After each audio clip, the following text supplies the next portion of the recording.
Alright, so I figured it'd be easier to just do a video update. So previously the car had a 2JZGTE in it with an R154. It's making 480 wheel horsepower on about 17 psi on pump gas.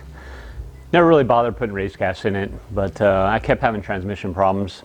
I had all Marlin crawler internals on the R154, but the way that I drive and tend to abuse things wasn't sticking around.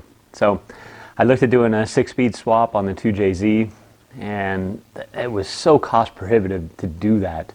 Even with all the hookups that I have within the industry, from clutches, transmissions, I looked at doing the CD009, the Nissan transmission, and even doing that, by the time you got the clutch and everything, it just didn't make sense. So I ended up just rebuilding the transmission to where it was good and functioning again, and I ended up selling the whole drivetrain.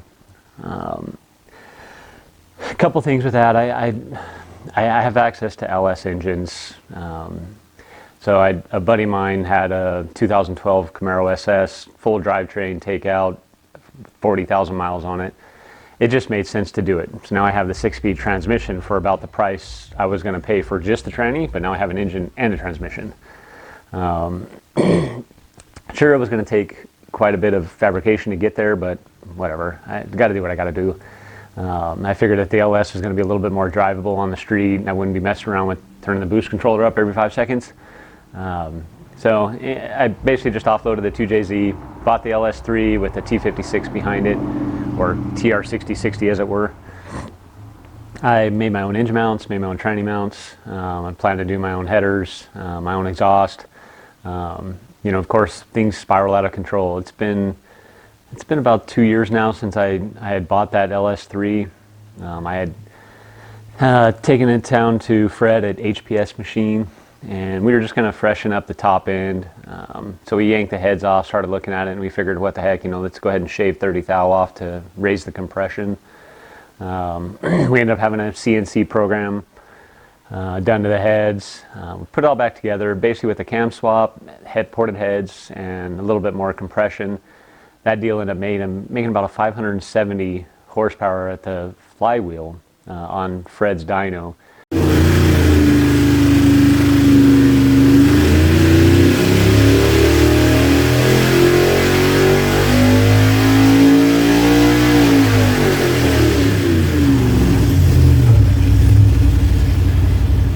That was with the stock LS3 manifold on it.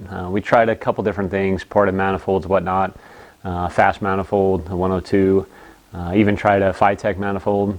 The Phytech manifold was kind of interesting in that the cam that we selected for that thing, which was pretty aggressive, matched really well to the Phytech. It ended up making almost 600 horsepower with that manifold. Yeah, we had to spin a little bit farther and we lost a little bit of torque, but for what I wanted out of the car, it doesn't fit a lot of tire in the back, so there's not a lot of traction, so I wasn't concerned about torque. I'd rather have the thing spin up. So I actually was going to plan on running that manifold. This is where things kind of went sideways. One day I'm sitting in this shop, and Fred was working on a LS7, and we had been talking about blocks and the differences and whatnot. So my inquisitive mind, I asked Fred, the LS7 block, these cores, what do these things cost? And he kind of looked at me, whatever, and walks away. He's busy, whatever, I didn't think anything of it. But like 5 minutes later, I hear him on the phone calling somebody, a friend of his that owed him something. Turns out this guy had an LS7 core. So Fred and I worked out a deal. I basically gave him the LS3 engine in exchange for building a LS7. There was other things that were going to come around for that. I was going to try to work for him and help him out, but basically going from a stock bottom end LS3 to a fully built LS7. Again, this wasn't in the cards. This is my daily driver. I wasn't planning on going this far with the car, but who's going to say no to something like that? I don't know. I'm not going to. So during that time, we kind of went sideways again. I knew the car was going to be down for a little bit, so I decided to do some other things. Started with suspension. I had Megan Racing coilovers on it, which were fine. I started measuring some things and realized that they just didn't have enough travel. It's a daily driver, but yeah, there might be some times when it sees an autocross. We do NMC autocross at Fontana with the company I work for, but there's times where at lunchtime we get to go out and mess around in our own personal vehicles. So there might be a situation where that happens. There are other situations where I might actually try to take the thing down the drag strip. Not competitively or anything, but just for the hell of it. I knew that the travel that the stock shocks or the Megan shocks had wasn't going to be enough. So again, within the industry, I have contacts at Ride-Tech. So I got some mock-up shocks, tried them out, took a few different settings, made some special upper mounts that have adjustments, so I can have like an autocross deal or something that's got a little bit more travel, which basically just moves the upper shock mount up a little bit higher into the fender well. So I settled on a Ride-Tech shock, a 5.2 travel that's got a 3.7 inch tall head on it. This ended up being equal length to what the Megans were. So I went ahead and made the mounts. I went a step further too. I had Megan roll center adjusters on the car already, but with how tall the spindle now was, you're running in a situation where the upper ball joint is contacting the sheet metal inside the fender well at full compression. So I ended up shortening the knuckle a little bit, not the full inch that the roll center adjuster is. It was only about 5/8. It was about the max that I could get. I didn't want to run a stock upper ball joint. They're prone for failure, so I ended up calling Rough Stuff Specialties, ordered a couple of 3/4 inch Heims, modified the upper control arm to account for it, put a little bit more caster in it by doing that. But basically just made the mount to where I could just run a through bolt. I was hoping to run it in double sheared, but there's just not enough room to be able to do it. With the bolt as it sits right now, it's really close to the tire. But I figured this was going to be a hell of a lot stronger than what the factory ball joint was. So again, not trying to make it a race car, but just trying to make the car durable.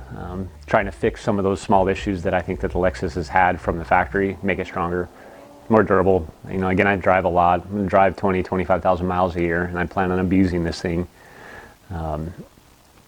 Something else that kind of came about too was, we have dealings with Willwood. So I have access to takeoff rotors from our race cars.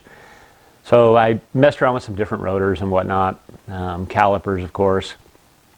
And I found a package that was going to fit. It was going to make the track width a little bit wider, which will affect the backspacing on the wheel, of course. So I might have a little bit of fender clearance issues. But again, doing what you got to do. These cars don't stop. They don't. I had upgraded pads in the car, upgraded rotors, and I'm sorry, with 480 wheel horsepower, the thing was terrible. It didn't stop. And again, I drive aggressively, so there is that. But I want to be able to feel safe, knowing full well that whatever's going in the car now, power-wise, is going to be even faster than it was. The hats, the offset, all that stuff was set up.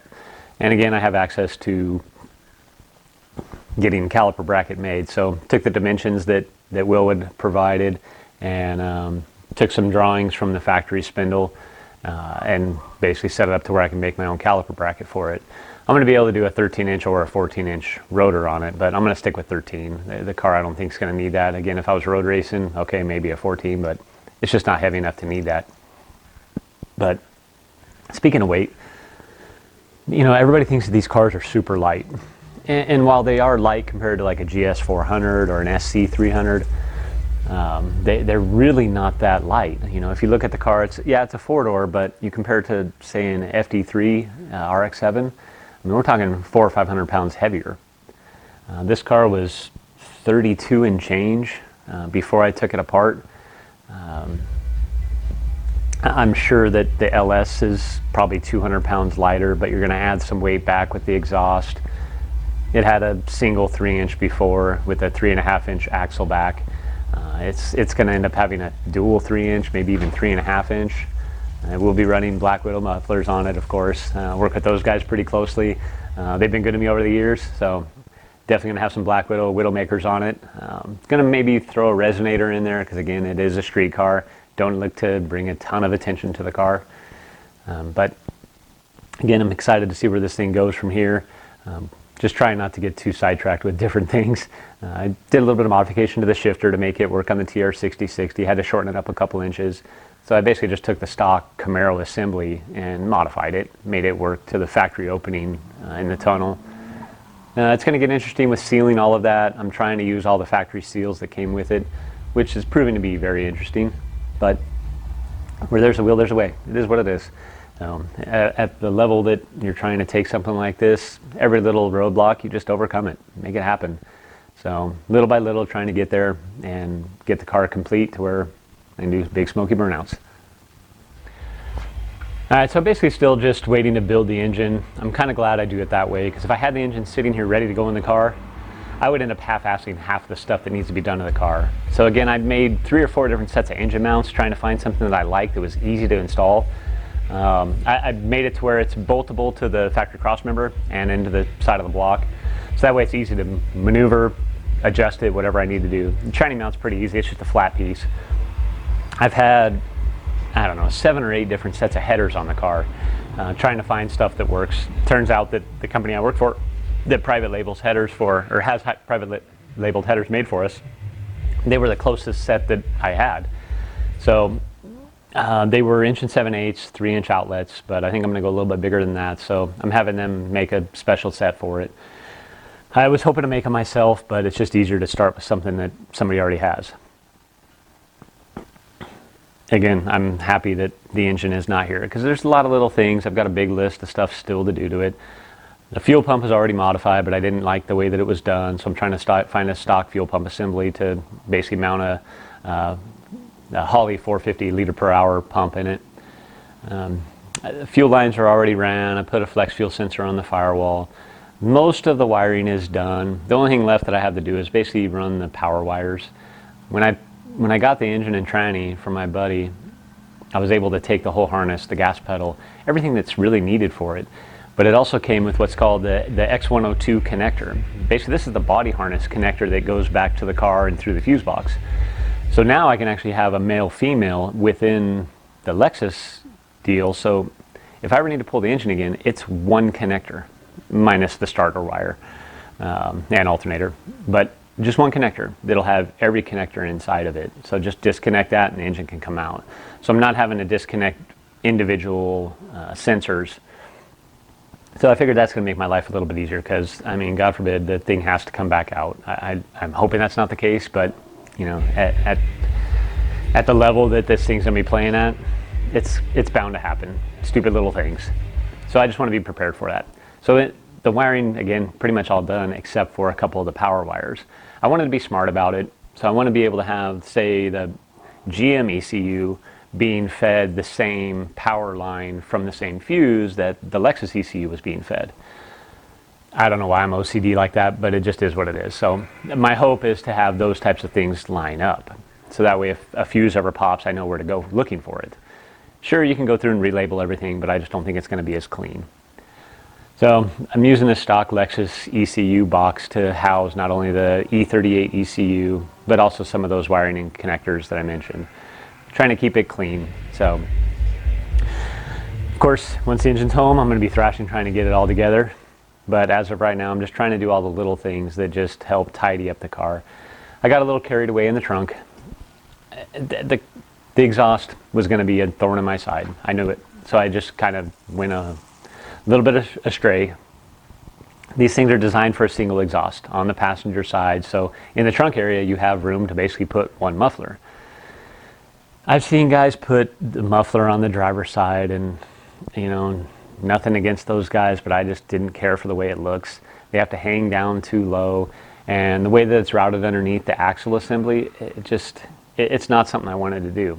So I sat back and looked at how I can modify the trunk to run the dual exhaust on either side. And I don't know, I just got kind of rambunctious one day and just cut the whole damn trunk out. So it is what it is. Now I can run dual on the outside. I can run a center exit. I configured a couple different ways, took some pictures, stood back, looked at it, and just decided that I was going to run a center exit. I had already modified the trunk at one time. It didn't have a spare. The spare wouldn't work anyways, the wrong size, so whatever. It is what it is. So I figured aesthetics are just going to come before anything else. So I basically started making a mount for the dual Black Widow mufflers. These are the Widowmaker 10s. Made a little bezel for them. Still trying to figure out how I want the tips to look, if I'm just going to leave them plain or actually, you know, spruce them up a little bit. I don't know. I'm not really into the looks of things, but whatever. I want it to at least not look bad. Got a little carried away with the wing.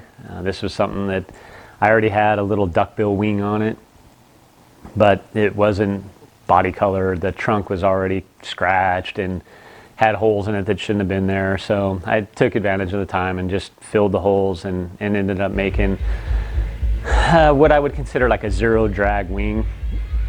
So I didn't want to build something that has a ton of downforce. Again, the car's a street car. If I have a road course, might do something different, but whatever. So I just built a little 12-inch long, basically like a drag wing, something that allows the air to escape the back of the car cleanly. And that kind of tied into the trunk too. I knew that I was going to build some sort of diffuser built into the trunk and how I'd cut that out. So once the mufflers are mounted and I've got the exhaust ran, I'll build the trunk floor back to not where it was, but you know, in the same location, just build it around the mufflers. So there'll be a little bit of protrusion in the middle of the car in the trunk area. But again, you know, I'm not really worried about mileage or anything, but in the essence of trying to make the car more efficient, it's something easy that I can do at home.